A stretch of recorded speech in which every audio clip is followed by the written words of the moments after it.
Come on. Morning. Entra, entra, pasa a la clase de español. Kids want to know that they're valued. They want to know that I value their voice and who they are. And I do. I love my kids. I don't care what you like to do whatever you want, but if you are a strong writer, you will stand out amongst all of your peers almost always. They don't know that I was a bad student when I was in school. And it's kind of ironic that I am a teacher. A lot of times you learn the most when you fail, and so celebrate the miscues.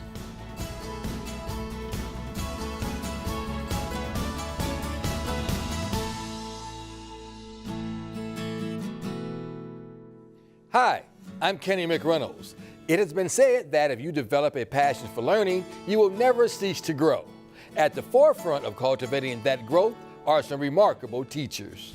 Throughout Chicagoland, dedicated teachers are building strong relationships with their students, empowering them to be critical thinkers and problem solvers. During the next half hour, we'll take a look at those who have found special ways to educate, motivate, and inspire our young people. Let's start off with some devoted teachers who show their students that success can oftentimes come from failure. Take a look. So you need a wire and you have to connect the two batteries. A lot of people will just get one and they'll get half the voltage. Today they walked in and it's lab day. And on lab day they know they have, a 90-minute period where it's hands-on applying what we learned in the classroom the day before. So we've been studying Kirchhoff's rules, and there are ways to solve circuits. And so I laid out a simple circuit, a circuit that actually is in your flash on your iPhone. And so I said to them, I need you to solve this and tell me the current through each of the resistors and what would be the bulb on your iPhone. And so they had to sit down and figure out, okay, what's the best way to do that?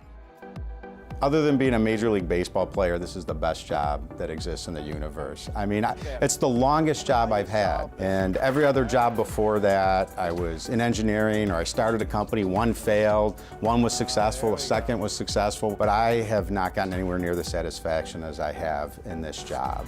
And when I get an email or somebody I taught 5 years ago where maybe I've kind of forgotten a little bit about them and they say, hey, Mr. Kleinhans, I'm now an engineer at Ford, or hey, I'm working with a securities firm in Boston, and I don't know if you realize this, but you impacted my life and you're the reason I went into engineering. And that to me is bigger than any bonus check I got for selling a company or being a CEO. There's actually a battery in here that you use to measure, and it'll actually sometimes impact the voltage. And then when I was in high school, I grew up on the south side of Chicago. Probably only 9% of the kids from my high school went to college. But we had a physics teacher and a wrestling coach that invested a lot of time in some of us students. And so he kind of inspired me, and I think maybe that's what drew me back to teaching. It was my high school physics teacher who was kind of an inflection point in my life for kind of what I thought I could do and accomplish. And so I'd love to be that opportunity to be the same for these kids. Our students in the United States, very focused on grades, very focused on performance, and that's great. But a lot of times you learn the most when you fail. And so celebrate the miscues, because that's where the real learning comes, that's where the real friendships are. And when you're my age looking back, those are all the best times. You don't remember the time you aced the calculus test. You remember when you failed, you got up and you overcame. So enjoy failing more. I'm kind of an older guy now, and I've kind of run hard for a long period of time, and I think when you get to this point, you realize it's really, if you need to find joy in life day to day. You need to surround yourself with great people who are going to recognize you for all the great things you have, and that's what I hope our kids find. I hope they find some joy in a group of friends that make life fulfilling for them. And I tell them that too. I really don't care how much of physics or calculus or computer science they take with them. I just hope they become great moral servants and have a joy-filled life.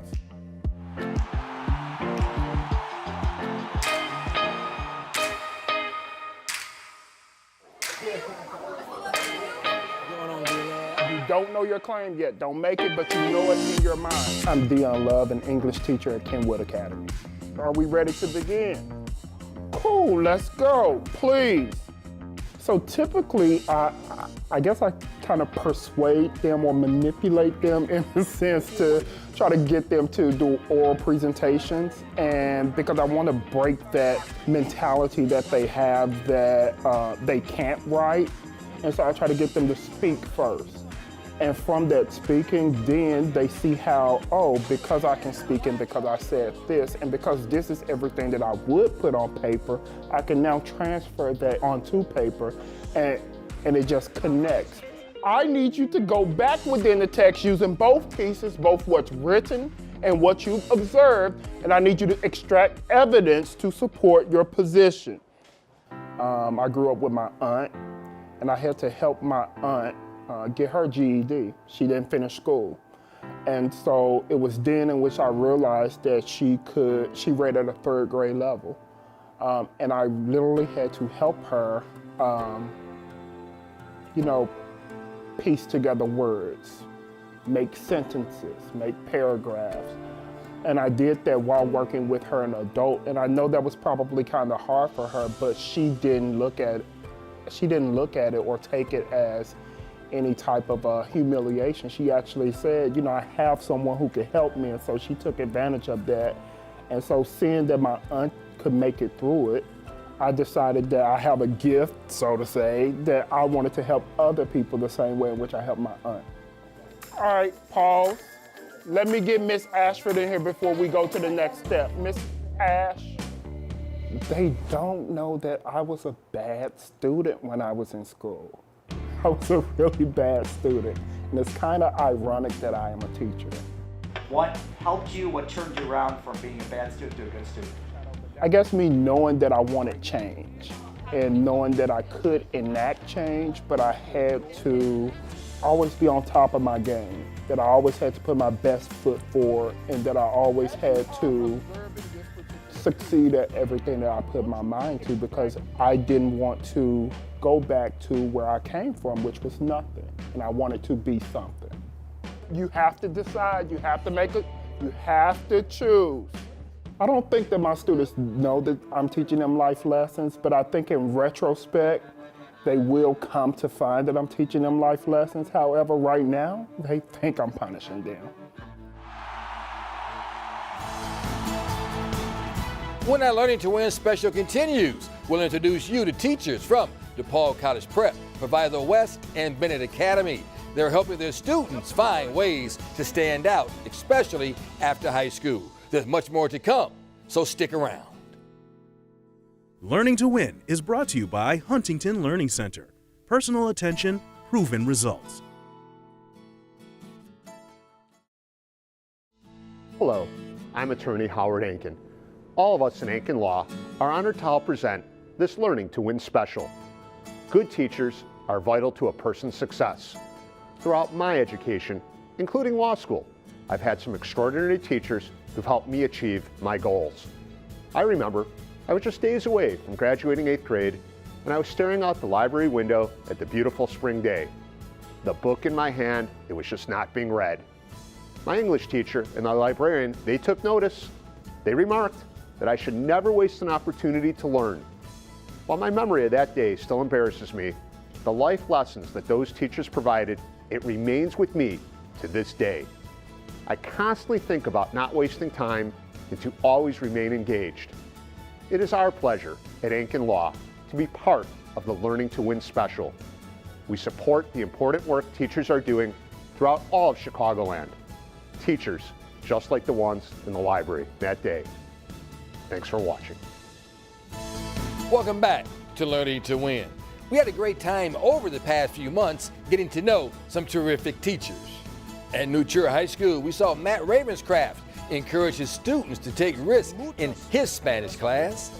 We watched Julie Mallory at Evanston Township High School help her students tap into their own emotions through poetry. And we visited with David Hintz of Larkin High School, where he demonstrated how science may best be learned through hands-on activities. At every school we went to, we saw the benefits gained through math, English, science, and social studies. We also discovered that being able to write and speak well in any course can help students rise to the top.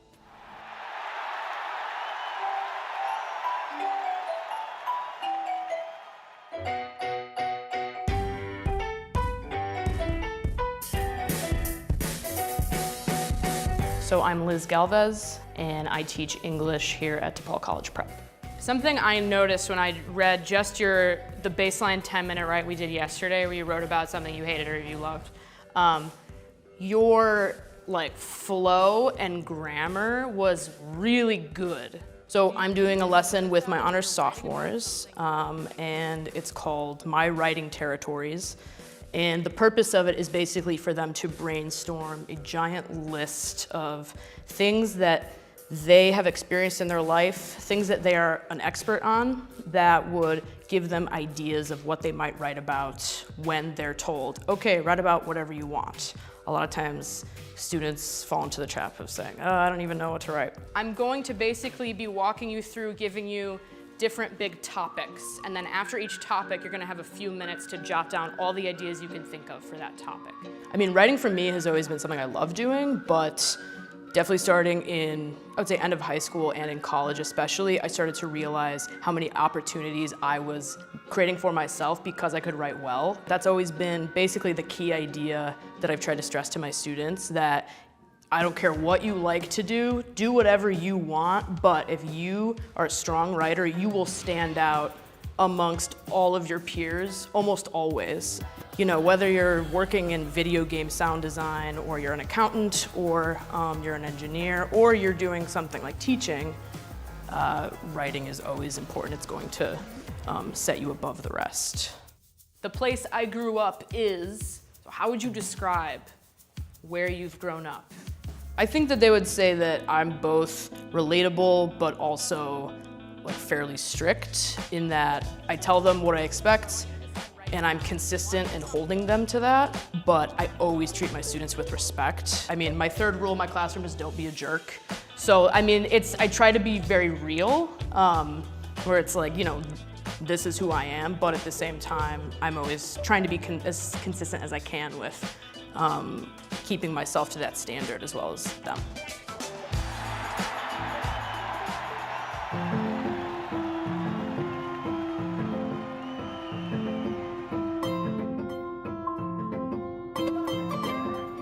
Come on. Morning. My name is Tracy Quadri, and I'm a teacher here at Proviso West High School. Give me an example of a social emotional topic. I think the way that my mother raised me and my father raised me was with good values. And so I'd always been the student myself that turned the other cheek and wanted to help other classmates of mine. So I knew that I wanted to be a teacher once I got into high school and watched friends of mine start to be mean to other students or be not so kind. So it really made me want to advocate for any student, especially ones who were kind of the underdog, or students who had difficulty, didn't have the best home life, so I always wanted to be that person for them. So I think that was pretty important that he wanted you to know as well, is that you're gonna need to put those things behind you in the past, otherwise they're gonna keep eating at you for a lot of your life, right? We read a story by Ray Bradbury, who's a very famous author, and so the story was about a bully and how the person who was bullied, the victim, was hurt by this several years later, and how he intended to take care of the situation to have closure. So one of our goals is to evaluate an author's effectiveness and what their purpose is, be able to identify that. And so again, you saw that we were able to tie that into social emotional issues and what students thought to get them to reflect. Tell me some more. Don't be shy. It feels better when students are kind and when people are kind to each other. Students don't always have the means or the skills to do that, so I'm a big believer in you have to teach students how to do that. You don't punish them when they don't know how to behave well or have the best morals or values. So taking time out of my day in order to do that for them and to help them learn those skills is what I'm passionate about.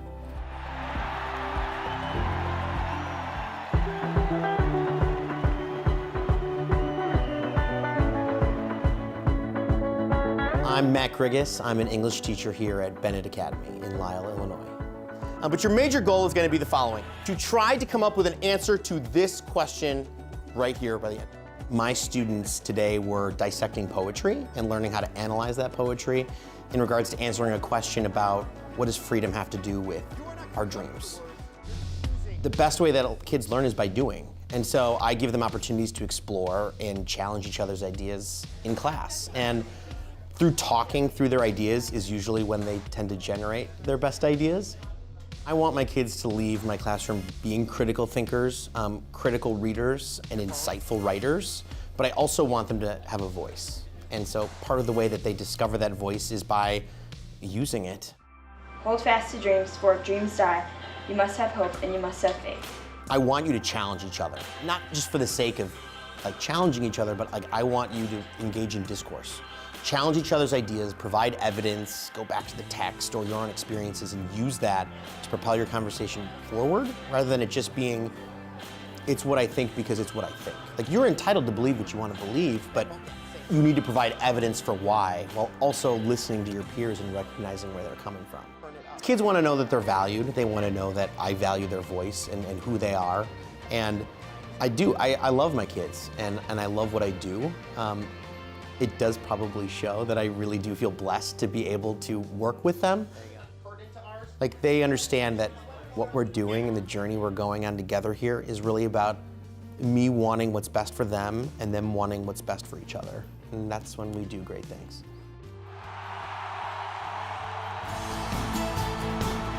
Great things come from wanting what's best for each other.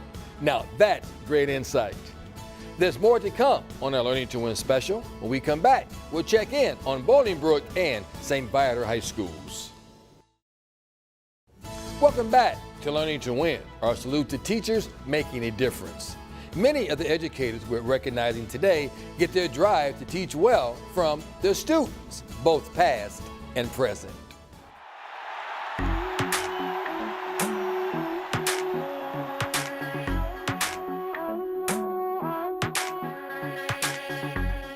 I was interested in art in middle school, elementary and middle school, but it really didn't advance to a more sophisticated level until high school. And my teacher, she was awesome. She kind of helped me, Claudia Kramer. She kind of really pushed me. She saw some talent and we just kept riding the wave, so it worked out.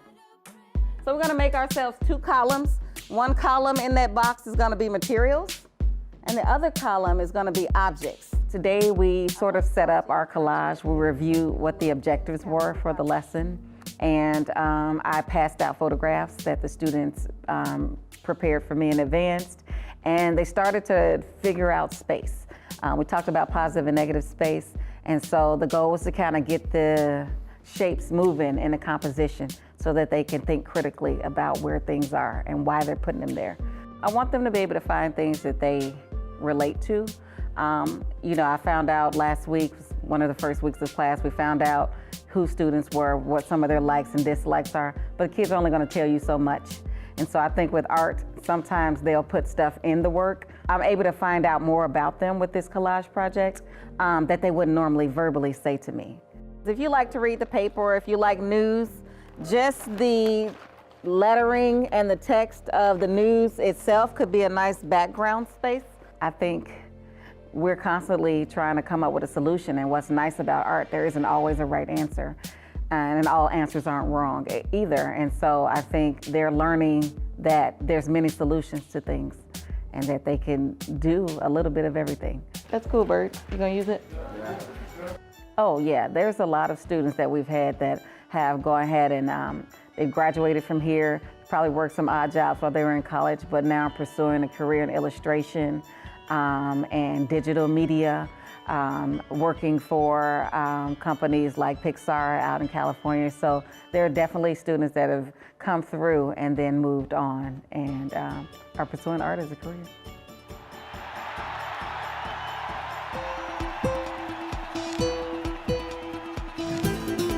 My name is Kurt Paparaki. I'm a Spanish teacher here at St. Viator High School. Comprenden ustedes? Yeah.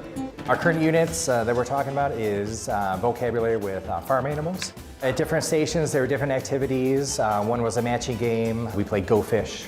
So some simple games that our students have grown up doing, but not in a different language. I think that's one of the fun things about our class. I've had teachers at low levels, at high levels, that weren't very interesting. They would just come to class, have a seat, sit down, this is what we're learning, and that wasn't fun. I really didn't take anything from their class. I kind of flipped that with my classes. Today in class we started off with some jokes, kind of known for my jokes.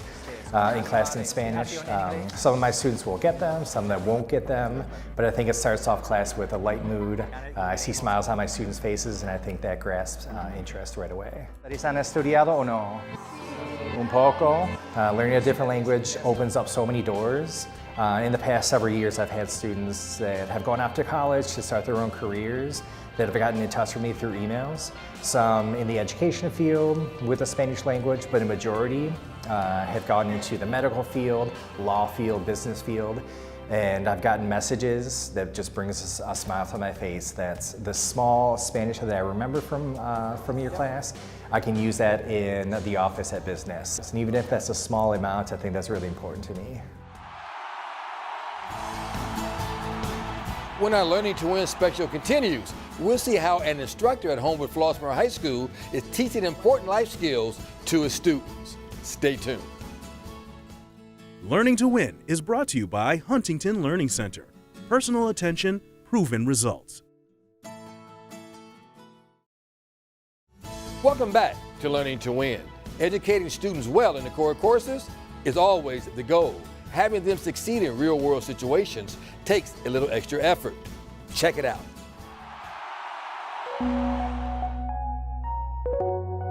I'm David Dorr, and I'm a special education teacher here at Homewood Flossmoor High School. Second, what do I want to know?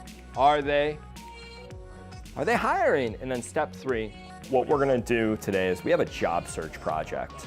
How do you go from I don't have a job to getting a job? Going through the entire steps. They might say, I'm sorry, we're not hiring. And sometimes they might say, you know what, our applications are online. First of all, I have to find out who's hiring. How do I find out who's hiring? Second, how do I apply? After that, after I apply, you know, what do I do when somebody calls me for an interview? Somebody calls me for an interview, how do I dress for that interview? How do I make sure, to the nitty-gritty detail, if you call me, you want an interview with me, did I write down the time that the interview is gonna happen? Hi, how are you doing? Good, how are you? I'm fantastic. Can I take your order? You know what, actually I was wondering, can I have a job application? Sure. Thumbs up if I'm doing good. We're getting there, you guys. We're missing some steps right though. We take time out to work on the skills that the students need, and every student has different things that they need. And we spend a lot of time outside of this building. We go into the community, we shop, we go to the mall, we go work in the community. We spend a lot of time making sure that, you know, what we're learning here isn't just academic in nature. Because if you talk about money but you never use money in the real world, then it has no value. So we try to take the skills that we practice in here and practice them in the real world. You can tell when somebody enjoys being around you, and I know they can tell that I enjoy being around them, and the way that they interact with me shows that they enjoy being around me, and they joke and they have humor. And I guess the biggest thing as a teacher is that they, by and large, give me their best effort. So a big part of what we do is not just tell them what they should want to do, is that we really spend a lot of time kind of searching out what they want to do and trying to help them reach those goals.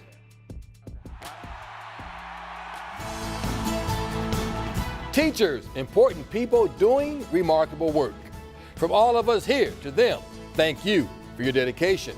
To all of you, thanks for watching. I'm Kenny McReynolds.